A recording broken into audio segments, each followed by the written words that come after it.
Haleluya. Shalom jemaat Tuhan, apa kabar saudara pada hari ini? Saya harap saudara dalam keadaan baik-baik, dalam pemeliharaan Tuhan, penyertaan Tuhan dalam hidup saudara. Pada hari ini saya akan melanjutkan dari apa yang sudah kita pelajari selama beberapa hari ini, karena saya merasa sangat penting sekali untuk kita menjadi pemenang-pemenang dalam hidup ini. Karena kita nggak tahu kapan kedatangan Yesus yang kedua kali, tetapi marilah kita mempersiapkan diri kita seolah-olah esok adalah hari kedatangan Tuhan Yesus. Menjadi pemenang-pemenang. Kita baru belajar dari satu jemaat yang ada di Efesus. Bagaimana Tuhan katakan, barang siapa menang, dia akan kuberi makan dari pohon kehidupan di taman Edennya Tuhan. Bagaimana dia mendapatkan prioritas pelayanan yang luar biasa dari Tuhan, disambut dengan luar biasa. Dan kepada ketujuh jemaat, Tuhan menyampaikan hal yang sama. Barang siapa menang, barang siapa menang. Kalau kamu tidak menjadi lelah dan menjadi lesu, maka kamu akan menerima upah. Ada banyak sekali ayat-ayat yang berbicara tentang kemenangan-kemenangan di dalam kehidupan kita. Itu sebabnya kita perlu belajar lebih banyak tentang menjadi pemenang-pemenang ini. Ada banyak cara iblis menipu kita dan mencuri kemenangan itu daripada kita. Iblis akan berusaha bagaimana caranya mengambil kemenangan itu daripada kita. Saya akan sampaikan pada hari ini bagaimana kita perlu peka terhadap situasi yang terjadi di sekitar kita, tentang roh-roh jahat yang bisa saja seolah-olah dia menyampaikan kebenaran, tetapi sebenarnya ada rencananya, ada maksudnya di balik semua itu. Dalam Kisah Rasul pasal yang ke-16, ayat 16 sampai ayat yang ke-18, ini tentang perjalanan pelayanan Paulus selama dia ada di kota Filipi. Saya akan bacakan bagi kita semua. Pada suatu kali ketika kami pergi ke tempat sembahyang itu, kami bertemu dengan seorang hamba perempuan yang mempunyai roh tenung. Dengan tenungan-tenungannya tuan-tuannya memperoleh penghasilan besar. Ia mengikuti Paulus dan kami dari belakang sambil berseru, katanya, orang-orang ini adalah hamba Allah yang Maha Tinggi. Mereka memberitakan kepadamu jalan kepada keselamatan. Hal itu dilakukannya beberapa hari lamanya. Tetapi ketika Paulus tidak tahan lagi akan gangguan itu, ia berpaling dan berkata kepada roh itu, demi nama Yesus Kristus, aku menyuruh engkau keluar dari perempuan ini. Seketika itu juga keluarlah roh itu.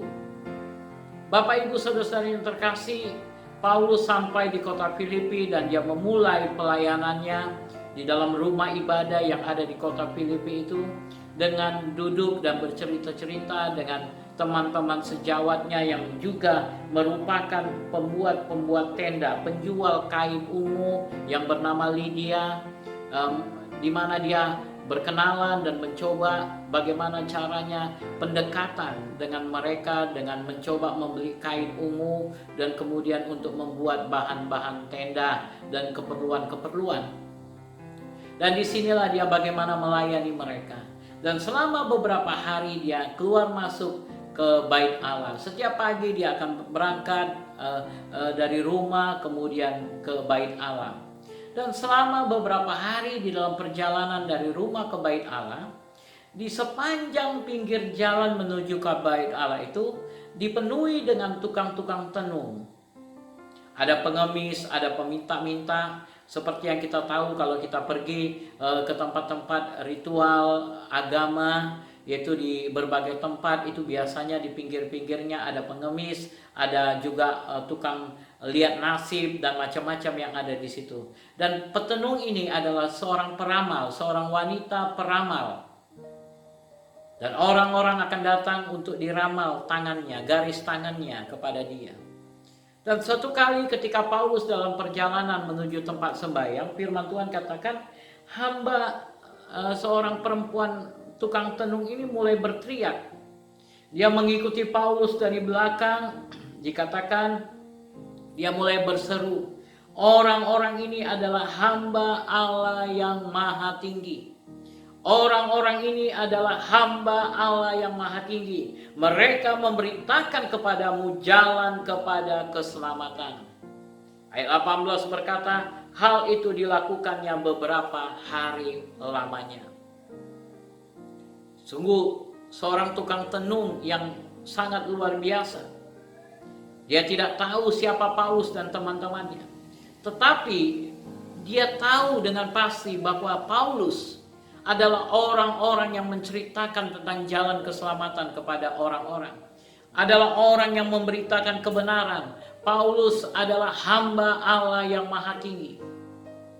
Wah, luar biasa saudara. Dia bisa membaca. Dia bisa melihat.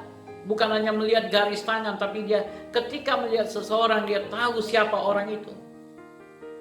Pantas firman Tuhan katakan di dalam ayat 16, bahwa dengan tenungan-tenungannya, dia membuat tuan-tuannya memperoleh penghasilan besar. Orang-orang yang dia layani itu akhirnya menjadi orang-orang yang beruntung. Karena dia bisa menunjukkan jalan-jalan kepada mereka. Luar biasa Bapak Ibu, luar biasa. Tetapi saudara lihat bagaimana reaksi Paulus. Bagaimana reaksi Paulus? Apakah Paulus bangga dengan apa yang dikatakan oleh wanita tersebut? Apakah Paulus memuji wanita itu? Di ayat yang ke-18 dia katakan, tapi ketika Paulus tidak tahan lagi akan gangguan itu, ia berpaling dan berkata kepada roh itu, demi nama Yesus Kristus, aku menyuruh engkau keluar dari perempuan ini. Bagaimana respon Paulus? Paulus mengerti dengan benar bahwa ada udang di balik batu. Ada udang di balik batu. Ada maksud tersembunyi daripada wanita ini ketika berseru tentang siapa Paulus. Bahwa dia adalah hamba Tuhan. Bahwa dia menyatakan jalan kebenaran. Ini merupakan taktik si jahat. Seolah-olah menyatakan kebenaran, tetapi di balik itu ada siasat dia. Di balik itu ada siasat dia. Itu sebabnya kita perlu memiliki karunia membedakan roh. Supaya kita tahu ada apa sih di balik perkataan seseorang. Ada apa sih di balik tingkah laku seseorang. Ada apa sih? Siapa yang berada di belakang orang tersebut? Kadang-kadang kita suka terkecoh Bapak Ibu. Tapi biarlah kita memiliki karunia membedakan roh. Saudara ingat dengan Petrus. Ada 2 kali Tuhan Yesus menegur Petrus. Dan mengusir roh jahat. Dan berkata, setan keluar dari dia. Apa salah Petrus rupanya? Bukankah hal-hal yang baik yang Petrus mau kerjakan? Tentang kematian Yesus. Dia katakan tidak akan terjadi Tuhan kalau aku masih ada. Dan Yesus katakan, hei setan, pergi dari dia. Pergi dari dia. Dan saudara, kita perlu memahami. Sama seperti Yesus sangat memahami. Dia memiliki karunia membedakan roh. Roh Kudus diberikan kepada kita untuk kita bisa memahami segala jenis roh yang berada di balik seseorang. Kita bisa tahu apakah itu Roh Kudus atau tidak. Kita perlu memahami, bahkan sekalipun seperti wanita petenung ini yang menyatakan kebenaran, seolah-olah itu adalah kebenaran, dan memang itu adalah kebenaran. Paulus adalah hamba Allah yang maha tinggi dan dia menyatakan kebenaran kepada orang banyak. Tetapi di balik semuanya itu, iblis ingin memperkenalkan dirinya. Iblis ingin menyatakan dirinya. Iblis ingin mempromosikan dirinya. bahwa Dia yang Maha Kuasa, Dia tahu, Dia hebat, Dia luar biasa. Sehingga semakin banyak orang akan datang meminta ramalan dari wanita itu. Karena wanita itu tahu dengan benar siapa Paulus. Bisa saja Lydia, penjual kain ungu yang didekati Paulus untuk pelayanan, terkecoh dan berkata, wow, luar biasa. Wanita ini bisa mengetahui Paulus. Akan wanita-wanita lain yang Paulus jumpai untuk berbicara tentang kebenaran kepada mereka. Mungkin saja mereka akan berkata, hebat, luar biasa wanita ini. Dia tahu siapa Paulus, padahal Paulus bukan penduduk Filipi. Begitulah caranya iblis untuk mengecoh anak-anak Tuhan. Dia datang dengan berbagai cara. Di Taman Eden dia datang dalam bentuk ular. Setelah dia merasuki ular, dia bisa datang dengan berbagai cara. Dia merasuki Yudas untuk berkhianat.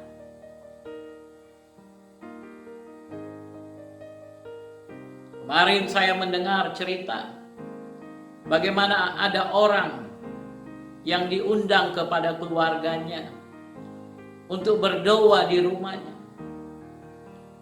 Orang ini menyanyikan lagu-lagu rohani, bahkan ada dering di handphonenya juga lagu-lagu rohani.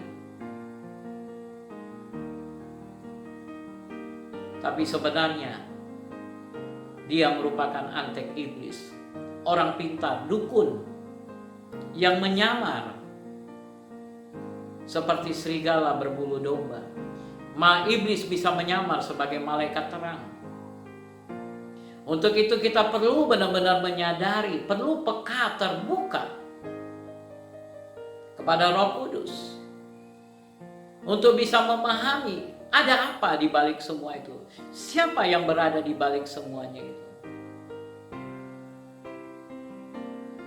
Suatu kali saya berangkat ke Kalimantan Barat.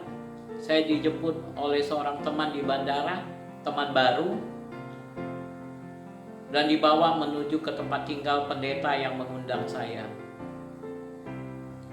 Dan di dalam perjalanan itu Roh Kudus mulai berbicara, di sini adalah tempat perjudian. Saya ngomong sama supirnya yang bawa saya itu, apa benar di tempat perjudian? Oh benar Pak. Kemudian gak lama saya katakan, di sini adalah pusat pelacuran. Benar itu? Benar Pak. Loh Bapak tahu? Apakah Bapak udah pernah ke Kalimantan Barat ini, ke Pontianak? Saya katakan belum pernah. Tapi ada karunia membedakan roh. Roh Kudus menunjukkan setiap tempat-tempat itu kepada kita. Ada karunia membedakan roh. Dan kita perlu memiliki semuanya itu. Sehingga kita tahu siapa di balik orang yang berbicara kepada kita. Dalam dunia bisnis, seorang pengusaha Kristen harus benar-benar peka. Apalagi ketika dia mau tanda tangan kontrak. Karena banyak hal yang tidak kita pahami. Kita berpikir itu adalah rezeki dari Tuhan, berkat dari Tuhan. Padahal kita nggak tahu itu merupakan senjata iblis untuk menghancurkan kehidupan kita. Untuk itu kita perlu memiliki karunia-karunia roh. Memahami dengan baik. Dan memiliki kepekaan.